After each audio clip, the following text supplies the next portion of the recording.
कहानी के शुरुआत में हमें रास्ते में जाते हुए दो बसेस को दिखाया जाता है। उस बस में बहुत सारी फीमेल स्टूडेंट्स होती हैं, जो वे सभी अपने क्लास के लिए जा रही होती हैं। उन्हीं में से एक का नाम मित्सुको था, जो दिखने में काफी प्यारी थी। वो अपनी नोट्स बुक में कुछ लिख रही होती है। तब उसकी फ्रेंड्स उससे कहने लगती हैं कि क्या तुम हर वक्त लिखती रहती हो? क्या मिलेगा इस तरह की नोट्स बनाने से? यहाँ देखो सभी लोग एंजॉय कर रहे हैं, तुम भी क्यों नहीं करती? ये कहकर उसकी फ्रेंड उसकी नोटबुक को छीन लेती है और उसका पेन नीचे गिर जाता है और वो अपना पेन उठाने के लिए जैसे ही झुकती है, तभी हम देखते हैं कि उस समय कोई चीज बहुत तेजी से आती है और उस लड़कियों के साथ उन दोनों बसेस को आधे पर से ही काट देती है, जिसकी वजह से सारी की सारी लड़कियां दो हिस्सों में कट जाती हैं। इसी के साथ जैसे ही मित्सुको ऊपर उठती है, तब यह देखकर काफी हैरान हो जाती है कि यह क्या हो गया। अब क्योंकि वो नीचे पेन लेने के लिए झुकी थी, इसीलिए बच गई थी। यह देखकर बहुत ज्यादा डर जाती है और बस से उतरकर भागने लगती है। यहाँ पर हमें पता चलता है कि इन सभी को काटने वाली चीज कुछ और नहीं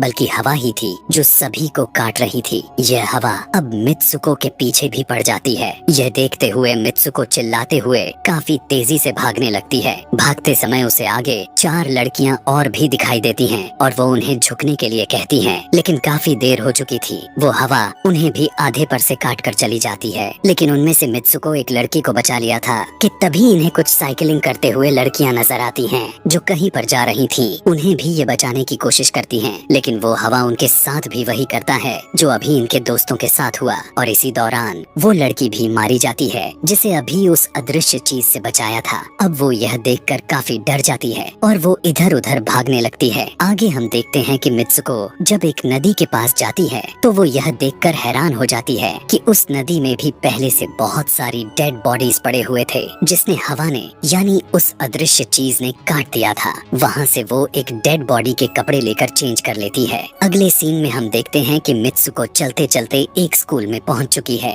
जहाँ पर और भी बहुत सारी फीमेल स्टूडेंट्स थीं। उनका यूनिफॉर्म मित्सुको के यूनिफॉर्म से काफी डिफरेंट था, यानी यह भी था कि वो तो उनके स्कूल के स्टूडेंट तो नहीं थी कि तभी एक लड़की मित्सुको के पास आती है और उससे कहने लगती है कि तुम कैसी हो। दरअसल देखा जाए तो वो लड़की उसकी बेस्ट फ्रेंड थी, लेकिन मित्सुको उससे पूछती है कि क्या तुम सच में मेरी बेस्ट फ्रेंड हो, क्योंकि उसे कुछ भी समझ में नहीं आ रहा था कि उसके साथ हो क्या रहा है। वो काफी सदमे में थी। यहाँ पर हम यह भी जान पाते हैं कि मित्सुको और उसकी बेस्ट फ्रेंड काफी ज्यादा एक दूसरे को प्यार करती हैं कि तभी वहीं पर तेज हवा चलती है और मित्सुको डर कर बिल्डिंग के अंदर चली जाती है। उसकी बेस्ट फ्रेंड को कुछ भी समझ में नहीं आ रहा था कि ये हो क्या रहा है। वो मित्सुको से पूछने लगती है कि तुम इतना ज्यादा कांप क्यों रही हो और इतना ज्यादा डरी क्यों हो, तुम्हें हो क्या गया है। तब मित्सुको अपने बेस्ट फ्रेंड को सब कुछ बता देती है कि किस तरह से एक हवा का झोंका आया और उसके स्कूल के सभी स्टूडेंट्स को काट कर चली गई। यह सुनकर उसकी दोस्त उसे विंडो के पास ले जाकर उसकी हाथ बाहर निकाल कर कहने लगती है कि ये देखो,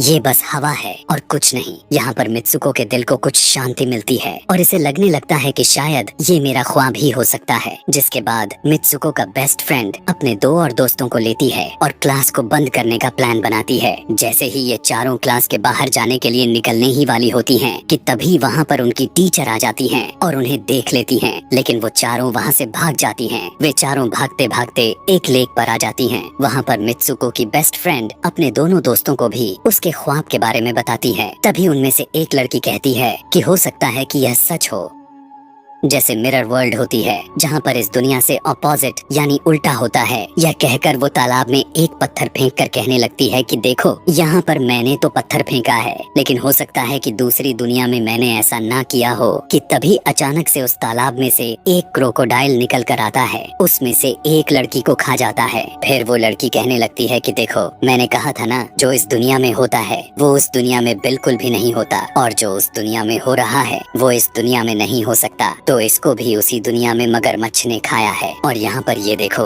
ये तो बिल्कुल सेफ है। उसी लेक के पास एक बिस्तर यानी एक बेड नजर आता है। ये चारों उस बेड से तकिए को उठाकर खेलने लगती हैं कि तभी हम देखते हैं दूर से दो लड़कियां इन्हें देख रही थीं। उन दोनों लड़कियों में से एक ब्राइडल बनी हुई थी, क्योंकि ये दोनों लड़कियां आपस में एक दूसरे से शादी कर ली थीं। जिसके बाद उनमें से एक फ्रेंड बताती है कि हमें कुछ ऐसा करना होगा जो उस दुनिया में इम्पॉसिबल हो, क्योंकि हमारे हमारे किस्मत तो पहले से लिखी जा चुकी है, लेकिन हम इसे बदल भी सकते हैं। जिसके बाद ये सभी लड़कियां अपने स्कूल में वापस आती हैं और नेक्स्ट लेक्चर लेने के लिए क्लास में चली जाती हैं कि तभी मित्सुको देखती है उसके पास एक तकिया पड़ा हुआ है। अब जैसे ही वो इस तकिए को उठाने के लिए नीचे झुकती है कि तभी उसकी टीचर पूरे क्लास में गन से फायर करने लगती है। और जैसे ही मित्सुको उस तकिए को उठाकर ऊपर देखती है तो उसके क्लास के सभी लड़कियां मारी जा चुकी होती हैं। और यहाँ पर एक बार फिर वो बच जाती है, जैसे पिछली बार अपने ड्रीम्स में बच गई थी। मित्सुको की टीचर उसके पास आकर कहती है कि तुम्हारी हिम्मत कैसे हो गई, इस क्लास को बंद करने की, तुम्हारा भी मरना तय है। कि तभी उसी वक्त दो लड़कियां और आ जाती हैं और मित्सुको को बचाकर वहाँ से भागने की कोशिश करती हैं, लेकिन एक दूसरी टीचर वहाँ पर आकर उन दोनों लड़कियों को मौत के घाट उतार देती है। अब जितने भी स्टूडेंट्स की जान बच गई थी, मित्सुको उनके साथ बाहर भागने लगती हैं, लेकिन स्कूल की सभी टीचर्स उन सभी लड़कियों पर फायरिंग करने लग जाती हैं। अब यहाँ पर फायरिंग के दौरान सभी लड़कियाँ जैसे ही वहाँ से बाहर आती हैं तो यहाँ पर हवा उन्हें काट देती है। यहाँ पर अब मित्सुको यहाँ पर एक बार फिर से अकेली रह जाती है और वो वहाँ से भागकर क्राउड एरिया से होता हुआ पुलिस स्टेशन में जाती है। वो वहाँ पर सब कुछ बताने लगती है। उसकी यह बात सुनने के बाद पुलिस वाली लड़की उससे कहती है कि लेकिन तुमने स्कूल वाली कपड़े तो नहीं पहने हुए हैं। और जब वो उसके सामने एक मिरर को रखती है तब मित्सुको उस मिरर में देखती है कि वो तो एकदम से बदल गई होती है और लोग उसे मित्सुको के नाम से नहीं बल्कि उसे किसी और नाम से बुला रहे थे। यहाँ पर हमें पता चलता है कि उसकी शादी होने वाली थी। तब वही पुलिस ऑफिसर उसे उसकी शादी के लिए लेकर जाती है। यह देखकर आसपास के लोग उसे कॉन्ग्रेचुलेशंस दे रहे थे। अब जैसे ही वे सभी उसे लेकर चर्च पहुँचते हैं तो मित्सुको को बेस्ट फ्रेंड भी वहीं पर मौजूद होती है। मित्सुको उससे पूछने लगती है कि यह सब मेरे साथ क्या हो रहा है। तब उसकी दोस्त उससे कहती है कि अभी खामोश रहो, हम अभी किसी के कंट्रोल में हैं, बस जैसा मैं कहूँ तो तुम वैसा ही करो। और यह कहते हुए वो उसका वेडिंग ड्रेस पहनाती है और उसे वहाँ जाने के लिए कहती है। अब जैसे ही वो अपनी मैरिज सेरेमनी के लिए आगे बढ़ती है तो वहाँ की सभी लड़कियाँ उसका मजाक उड़ाने लगती हैं। यह देखकर उसकी बेस्ट फ्रेंड एक एक करके सभी को मारना शुरू कर देती है। जिसके बाद जैसे ही मित्सुको आगे बढ़ती है तो उसके ग्रूम की जगह एक ताबूत खड़ा हुआ नजर आता है। उस ताबूत को खोले जाने पर एक बड़ा पिग बाहर निकल कर आता है। मित्सुको उसे देखकर काफी ज्यादा डरने लगती है और एक टूटी हुई बोतल से उस पर अटैक कर देती है। जिसके बाद मित्सुको और उसकी बेस्ट फ्रेंड चर्च से भागते हुए बाहर आ जाती हैं। यहाँ गेट पर भी दो लड़कियाँ इन्हें रोकने की कोशिश करती हैं, लेकिन मित्सुको की बेस्ट फ्रेंड इन्हें मारकर वहाँ से भाग जाते हैं। उधर मित्सुको दूसरी तरफ भाग रही थी क्योंकि अब उसे लगने लगा था कि उसके साथ कुछ ज्यादा ही गलत हो रहा है। आगे जाने पर एक और मिरर में खुद को देखती है तो वो एक बार फिर से खुद को बदला हुआ पाती है। अब जिस जगह पर मित्सुको थी वहीं पर रेस हो रही थी कि तभी उसके पास कुछ लड़कियां आकर उससे कहने लगती हैं कि तुम तो बहुत अच्छी रेसर हो, खड़ी क्यों हो, भाग क्यों नहीं रही। और जब वो भागना स्टार्ट करती है तब वो खुद में काफी एनर्जी फील करने लगती है। जिसके बाद मित्सुको रेस जीतने की पूरी कोशिश करने लगती है। भागते समय उसे अपने डेड फ्रेंड्स भी नजर आती हैं जो कुछ वक्त पहले उसके स्कूल में मारी जा चुकी थी। कि तभी उसी वक्त उसकी बेस्ट फ्रेंड भी आ जाती है। तभी ये दोनों नोटिस करती हैं कि वही पिग और वो औरतें जिन्होंने इनको चर्च में रोक रही थी वो सभी इन्हीं के तरफ आ रही थी। भागते समय कुछ लड़कियां मित्सुको से कहने लगती हैं कि इस दुनिया से बाहर चली जाओ। इसके बाद हम आगे देखते हैं कि मित्सुको भागते भागते एक सुनसान अंधेरी जगह पर आ जाती है। वहीं पर कुछ स्टूडेंट्स नजर आती हैं जिन्होंने यूनिफॉर्म पहना हुआ था। वो सभी लड़कियां मित्सुको से कहने लगती हैं कि हम सभी मरे हुए हैं और तुम्हें भी मार देंगे। लेकिन तभी मित्सुको की बेस्ट फ्रेंड वहाँ पर आकर उस लड़की को मारकर वहाँ से मित्सुको को भगा ले जाती है। मित्सुको की बेस्ट फ्रेंड उसे अपना नाम जोर जोर से पुकारने के लिए कहती है, जिस पर मित्सुको अपना नाम जोर जोर से लेने लगती है। इसी के साथ मित्सुको अपना असली रूप में वापस आ जाती है। उसकी बेस्ट फ्रेंड उसे अपना हाथ दिखाते हुए कहती है कि प्लीज मेरे हाथ में जो वायर लगी हुई है उसे बाहर खींच दो ताकि मैं इस दुनिया से बाहर जा सकूं। लेकिन मित्सुको को डर भी था कि कहीं यह वायर खींचने से उसकी जान न चली जाए। और क्योंकि मित्सुको अपने बेस्ट फ्रेंड को काफी ज्यादा प्यार करती थी इसलिए वो ऐसा नहीं करना चाहती थी, लेकिन ज्यादा उसे फोर्स करने पर वो उसकी वायर्स खींच देती है। वायर खींचते ही